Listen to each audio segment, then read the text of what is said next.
आज उत्तम तप धर्म है। तप की व्याख्या समझनी हो तो एक बार शब्द का शीर्षासन कर देते हैं। तप का शीर्षासन करो शब्द की अपेक्षा तो क्या होगा? पथ, तप, पत और पथ का अर्थ होता है गिरना, प्राकृत में भी और संस्कृत में भी और हिंदी में भी, इसलिए अपन पतन शब्द बोलते हैं। तो पथ का अर्थ होता है गिरना। अब सीधा कर दो और अर्थ कर लो। जो उठे, उठावे, उसको तप कहते हैं। जिसको धारण करने से आत्मा ऊंचा उठे, उसको तप कहते हैं। या जो आत्मा को ऊंचा उठावे, उसको तप कहते हैं। ये तप की सामान्य परिभाषा हुई। तप धातु इसी से ताप बना है, संताप बना है। तप धातु का अर्थ होता है सहन करना। विपरीत परिस्थिति आने पर मन में ज्वार को नहीं उभरने देना, बल्कि शांत चित्त से उसको सहन करना, इसको तप कहते हैं। याद रखिएगा, परिस्थिति मेरे हाथ में नहीं होती। अब मुझे ठंड लग रही तो ठंड लग रही, मुझे गर्मी लग रही तो गर्मी लग रही है। मैं गर्मी नहीं बदल सकता, सर्दी नहीं बदल सकता, लेकिन सर्दी, गर्मी इत्यादि विपरीत परिस्थिति आने पर मन स्थिति को डावाडोल नहीं होने के लिए जो मदद करता है, उस अनुष्ठान का नाम, उस साधना का नाम तप है। इसके लिए जो मूल परिभाषा मिलती है, जैसा कि जयसेन आचार्य ने लिखा है, आत्म विजयनात् प्रतपनम इति तपः। इसी परिभाषा को बृहद द्रव्य संग्रह में भी आचार्य ब्रह्मदेव ने लिखा है।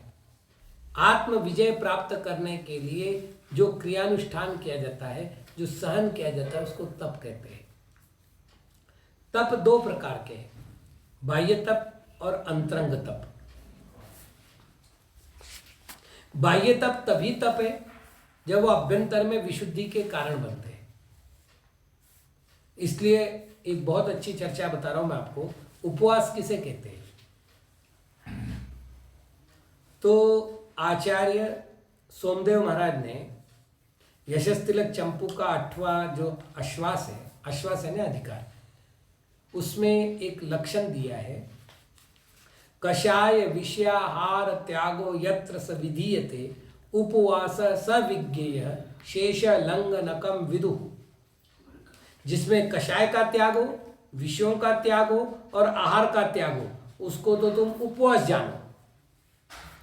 शेष लंघनकम विदु, और बाकी जो है उसको तुम लंघन जानो। लंघन यानी भूखा रहना। उपवास करना यानी केवल भूखा रहना नहीं है। इसलिए जब उपवास की व्यवस्था बताई गई तो आचार्य समंतभद्र महाराज ने स्नानांजनस्यानाम उपवासे परिरतिम कुर्यात् धर्मामृतम सतृष्ण श्रवणाभ्याम पीबतु पायद्वान्यान ज्ञान ध्यान परोपा भवतुपसन्न तंद्रालु इत्यादि कई सारे नियम देती है।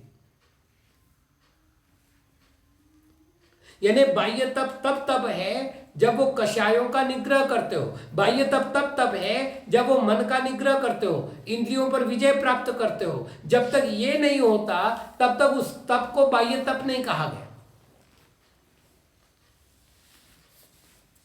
लौकिक में तो कहते हैं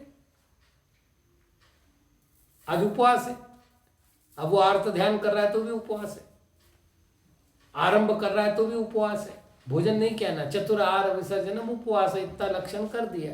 4 प्रकार का भोजन नहीं कर रहा है, बाकी सब काम कर रहा है। तो सामान्य लक्षण घटित होता है, लेकिन जब भी उसको उत्तम तप के अंतर्गत लेंगे वो तभी होगा जब वो अभ्यंतर तप की विशुद्धि करता हो। और विशेष बात, सबसे ज्यादा संक्लेश का कारण होता है भोजन। इसलिए भोजन संबंधित तपों की संख्या 4 है। अनशन भोजन संबंधित तप है, अवमोदर्य भोजन संबंधित तप है, वृत्ति पर संज्ञान भोजन संबंधित तप है और रस परित्याग भोजन संबंधित तप है। 4 तप है, 12 में से 4 यानी 33% का केवल भोजन पर कंट्रोल है, और फिर बाकी 66% के लिए 2 तप दे दिए।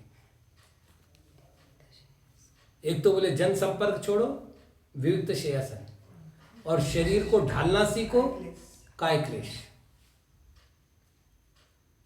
यदि ये 4 हो गए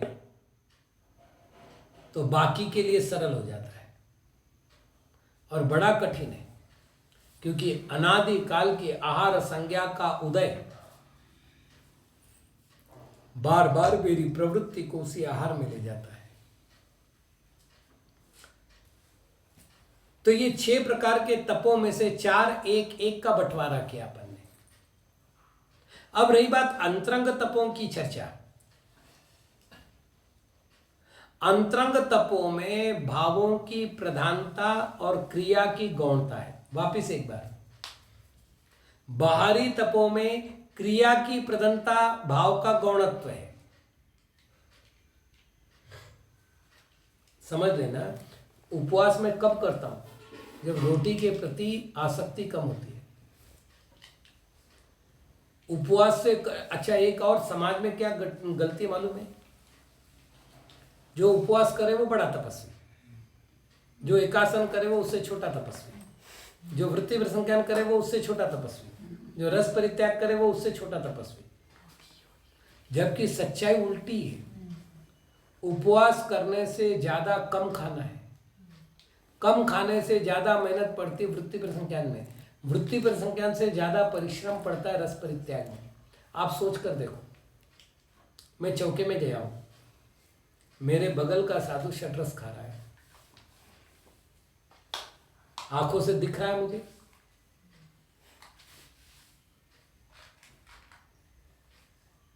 तत्संबंधित कानों पर चर्चा आ रही है, तत्संबंधित सुगंधित आ रही है, और ऐसे समय में मैं इच्छा निरोध करूं तो मानसिक बल कितना चाहिए मेरे में? उपवास में क्या है, कमरे से बाहर ही नहीं निकला, अब तुम उधर बादाम का हलवा खाओ या मूंगफली की चटनी खाओ, मेरे को क्या लेन देन है ना। तो जब देखा नहीं, उस संबंधित खुशबू नहीं आई, उस संबंधित शब्द नहीं आए, तो सरल है कि नहीं? सामने वस्तु हो और उस वस्तु को मैं ना लूं, उसके लिए जो मन की तैयारी करनी पड़ती है, ये भाव विशुद्धि क्रमशः बढ़ती जाती है। मतलब अनशन से उनोदर, उनोदर से रस परित्याग, रस विक्षासन, विक्षासन से रस परित्याग, वृत्ति प्रसंज्ञान, वृत्ति प्रसंज्ञान से रस परित्याग, क्रमशः बढ़ती गई इन चारों में। इसलिए बड़ा कठिन है। मतलब मैं आपको बताऊं, मेरी दादी जब दीक्षा लेने के लिए संघ में आई तो उन्होंने कहा, महाराज मैं जो है रविवार को उपवास कर लूंगी। मैंने कहा क्यों? तो बोले बिना नमक का नहीं भाता। तो मैंने कहा दादी एक नियम करो कि रविवार को नियम से आहार करोगे, और दूसरी बात उस दिन जो है फल नहीं खाओगी, मिठाई नहीं खाओगी।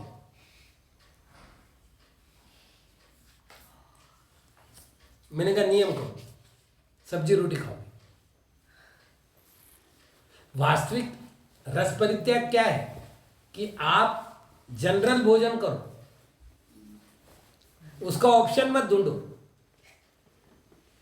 कहां लिखा है? नाम में।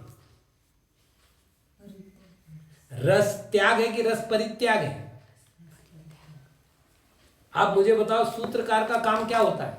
कम शब्दों में बोलो तो परि उपसर्ग क्यों लगाया? परितः, समन्ततः, चतुर्दिगतः, चारों ओर से त्याग करना है। नहीं, हमने देखा है, हमारी दादी कहती, बिन्नी आज मेरा नमक का त्याग है, थोड़ा हलवा बना देना। मतलब ये है 10 पैसे का नमक छोड़ा और 5 रुपए का हलवा खाया। अब ये त्याग है कि भोग है? उत्तम भोग। हाँ, तो ये त्याग को, इस तप को तप नहीं कहे। आपका भोजन बदले नहीं, कॉमन भोजन रहे। जो आप कल खा रहे थे वो आज आप खाएं। सहज उपलब्धि की बात नहीं कर रहा हूं।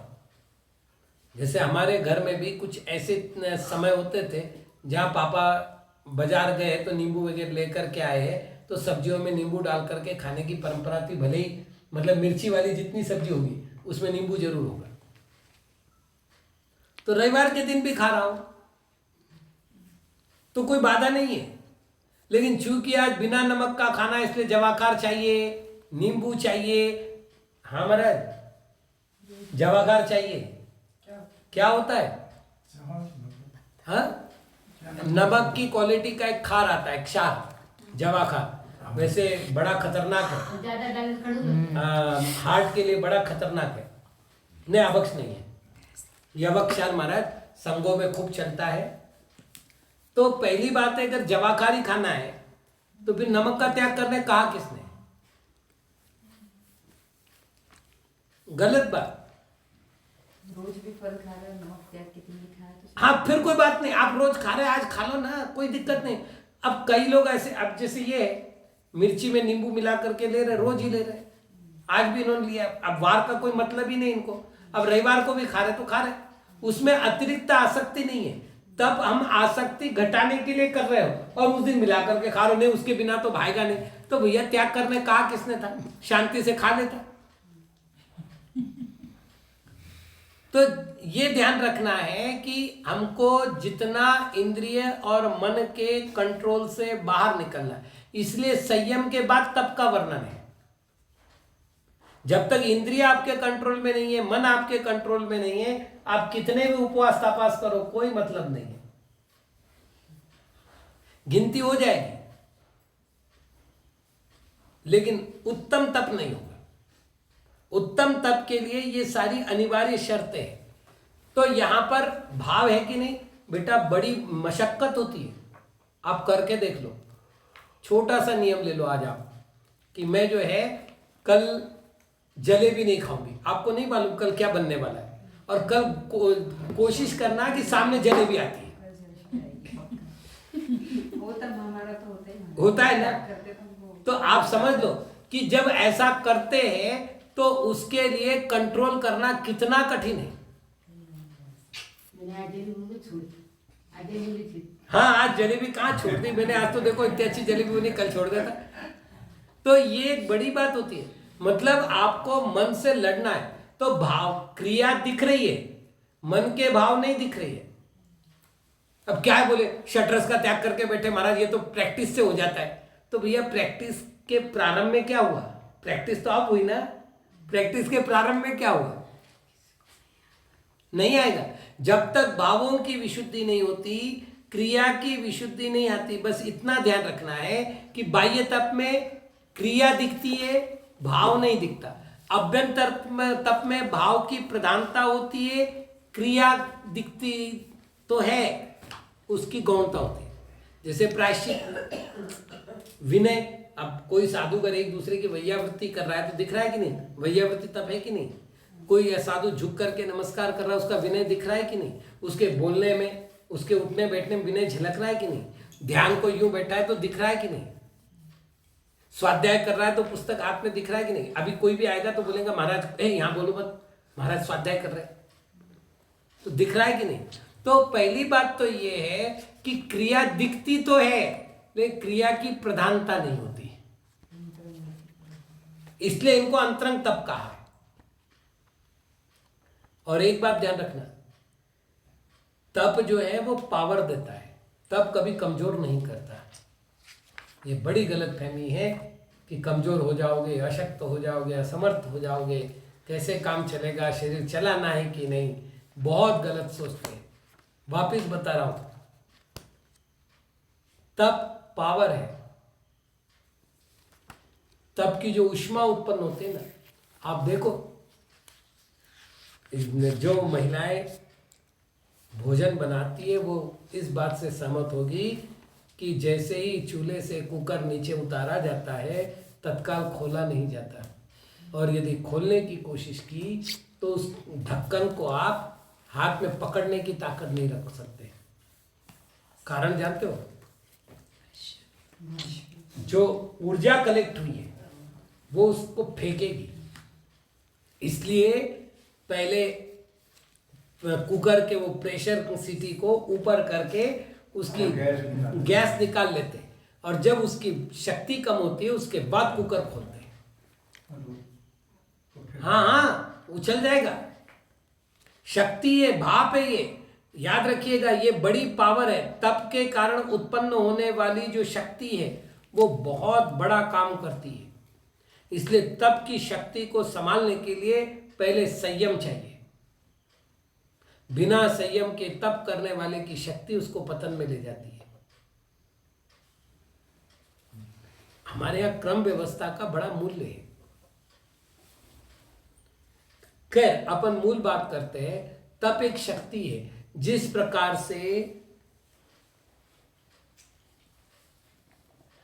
प्रकार से औषधियों को घोट घोट करके और धूप में सुखा कर, धूप में नहीं सुखाते लेकिन छाया में सुखाते हैं, छाया में सुखा करके उसकी पोटेंसी बढ़ाई जाती है, ठीक वैसे ही साधु को तप में रमा करके उसकी शक्ति बढ़ाई जाती है, आत्मशक्ति।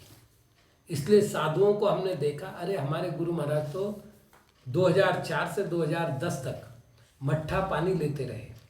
उसमें भी साल भर में 200 से अधिक उपवास होते थे। अष्टानिका के, तीनों अष्टानिका के 8 उपवास, 10 लक्षण के 10 उपवास, बाकी दिन एक उपवास एक आहार।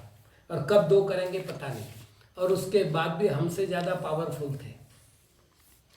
73 ईयर्स ओल्ड, और फिर भी हमसे ज़्यादा पावरफुल। हाँ, कहाँ से शक्ति आती है महाराज? तप की अपनी शक्ति, उसको कहीं से लाने की जरूरी नहीं है, कहीं से लाने की जरूरी नहीं है। आप अपनी शक्ति एकत्र करो, आपको देखो बड़ा आनंद आएगा। तो तप जो शक्ति देता है, अरे जो तप मोक्ष देता है, उस तप से संसार के सुखों की क्या बात करें। बिना परिश्रम के लिए।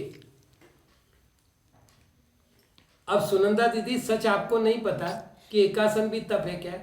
तो मुझे बताइए कि फिर उनोदर तप या वृत्ति प्रसंख्यान तप ये क्या है?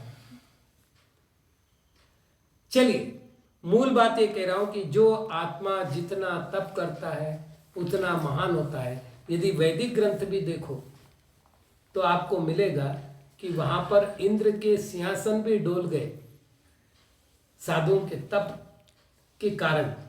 और अपन जैनागम को देखते हैं तो सारी रिद्धियों का कारण ही तप है। और एक बात कहूं, ज्ञान का मुख्य कारण तप है।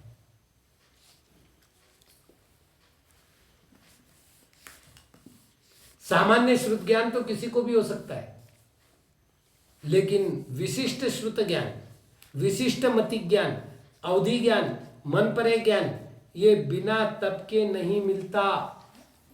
केवल ज्ञान बिना तप के नहीं मिलता।